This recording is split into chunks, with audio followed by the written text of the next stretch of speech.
what does it mean to be a human?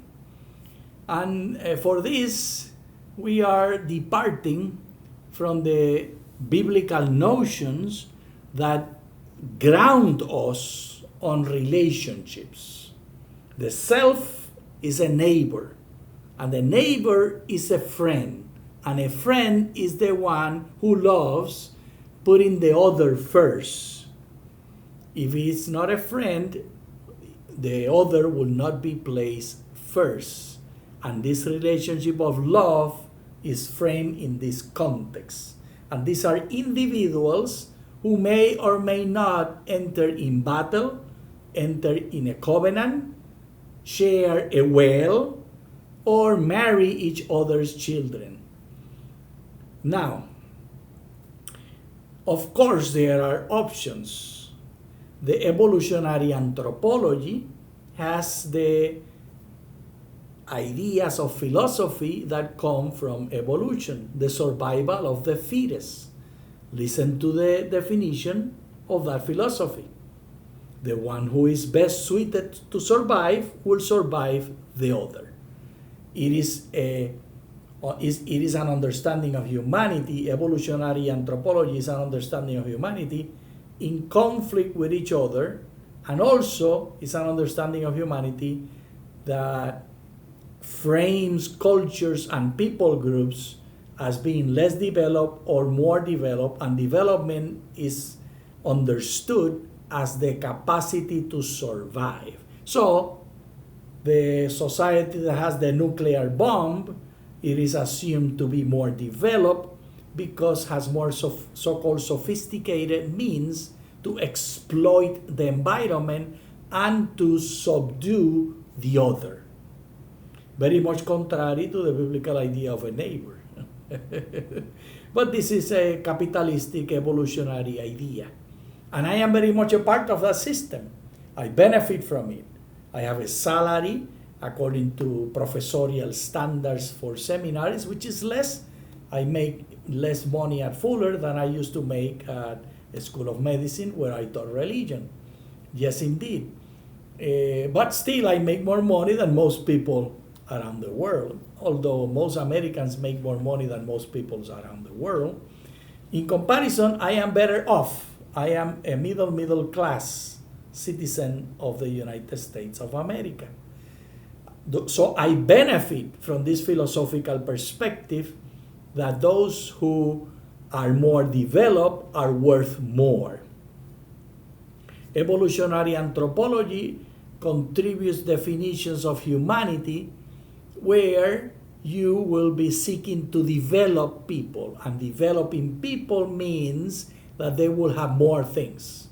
The third world used to be defined as the world that had less refrigerators per household, less income per household, less so-called development.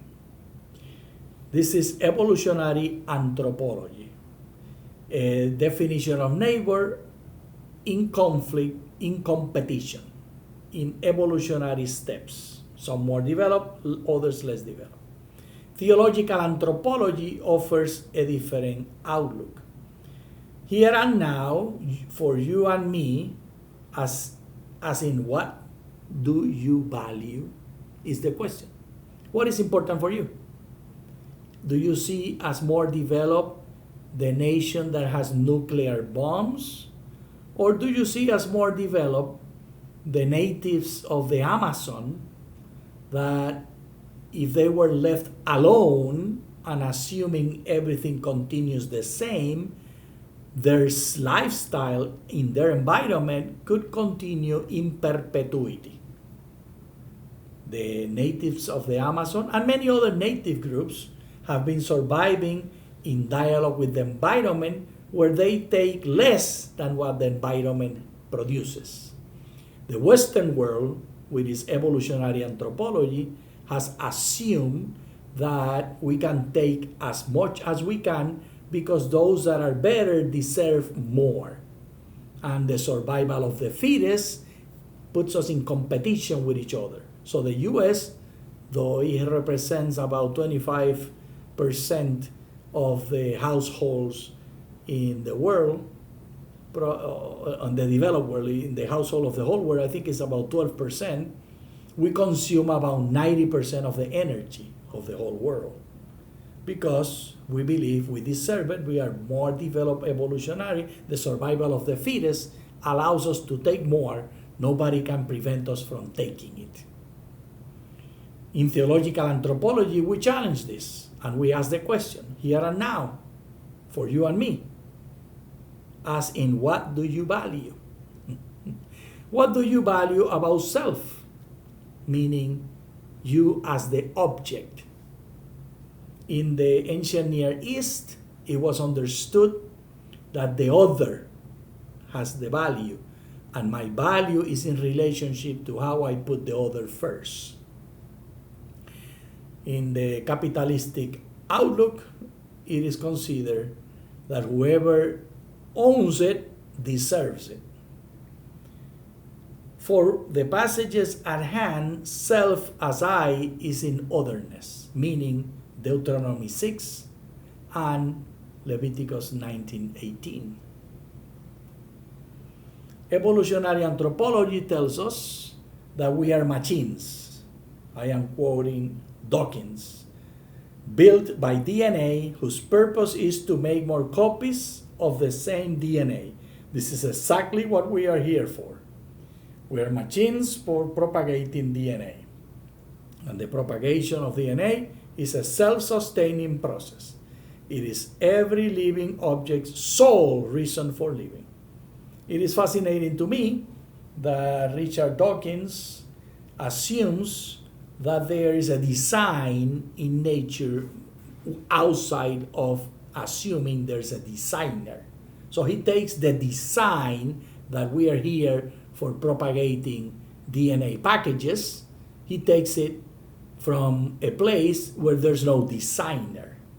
So we need to assume that the DNA, which is nothing else than a consecutive chain of proteins, in fact, it's a very few number of proteins, and they have letters, and putting them together in different orders produces the DNA change that describes what humanity is and what all creatures that exist on this planet are.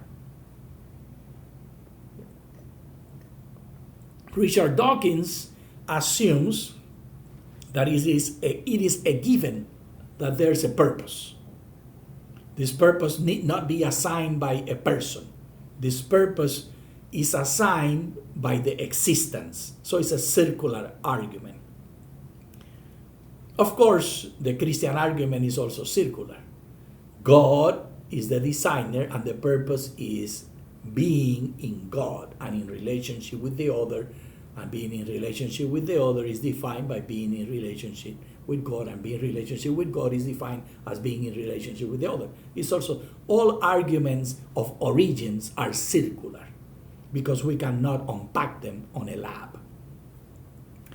There's a book that you need to be aware of, Green and Palmer, our own Joel Green, and former dean of the School of Theology at Fuller Theological Seminary, one of the professors, director of the Center for Advanced Theological Studies. This abstract I will be reading comes from Psychology Today, APA's, the American Psychological Association journal and website. And they welcome the philosophical discussions that Green and Palmer as editors put together. Let's read what Psychology Today says about these options for understanding what's human. We already understood what humans are from the Dawkins perspective. Humans are DNA packages to continue DNA packages. And for Christians, we are a soul. But what is a soul? Many Christians assume that it is biblically faithful and theologically non-controversial to speak of humans as having a soul. Is it having a soul? Being a soul? Soul plus human? Soul plus body? What is it? Yet, a wide range of biblical scholars are questioning whether we have correctly understood what the Bible means when it speaks of the soul. So this book will parse the understanding of what the soul is, nefesh. And contemporary neuroscience is laying more and more questions at the doorsteps of the church, asking whether our human sense of self is intelligible on the basis of soul. But for thoughtful Christians, following science on this point looks like caving into reductionism. So there are those that resist the impetus of science because it is understood that we are reducing the spiritual to the physical. That is reductionism. While denying science gives off the odor of obscurantism. So we don't want to be Middle Ages folk, so we want to embrace science, but embracing science makes us reductionists, eliminating spiritual and spiritual things as the center. In Search of the Soul, the book, provides a rare opportunity to listen in as four Christian philosophers set forth their best arguments for their distinct views and then respond to each other. It's a fantastic book. I fully recommend it. If this class was biblical anthropology, we will be reading it, but this class is Christian anthropology from the margins, so we are using it, but it's not the subject matter of the course. So this class should really go after taking a class in biblical anthropology. It's not parallel to a class in biblical anthropology. Views and then respond to each other. This responding to each other is what makes the book particularly good. And InterVarsity Press does a fantastic job having a series of books where the authors of different perspectives talk to each other. While each of these views calls for careful framing and patient exposition, they are labeled as follows. And instead of looking at them here, I want to look at them here in the summary. So we have the all approaches, orthodoxy versus atheism, and these two approaches are reductive materialism, Dawkins. All that exists is a package of DNA to convey more packages of DNA. And who assigned that purpose? It is self-assigned. Then the alternative from orthodoxy, Christian orthodoxy, radical dualism, the old Christian positivist school, which says the spirit is superior to the body, the intellect is superior to the feelings. Dualism. And we will be unpacking in class dualism a lot. The book offers 4 options. Substance dualism, discussed and presented by Stuart Goetz. Emergent dualism, presented by William Husker. Nancy Murphy's non-reductive physicalism, which is the oldest of these ideas. And holistic dualism by Kevin Corcoran's constitution views of the human person. And this is discussing the book carefully, and then the dialogues follow. I will not be describing each of these. Sufficient is to say that these views are a dialogue unpacking the relationship between what we humans, Christians, have defined as a spirit and body, unpacking it in various ways, putting it together, imagining it in various ways. How do you imagine it? Which are you? I happen to be non-reductive physicalism, presented by Nancy Murphy. This is where I find myself. Blessings to you.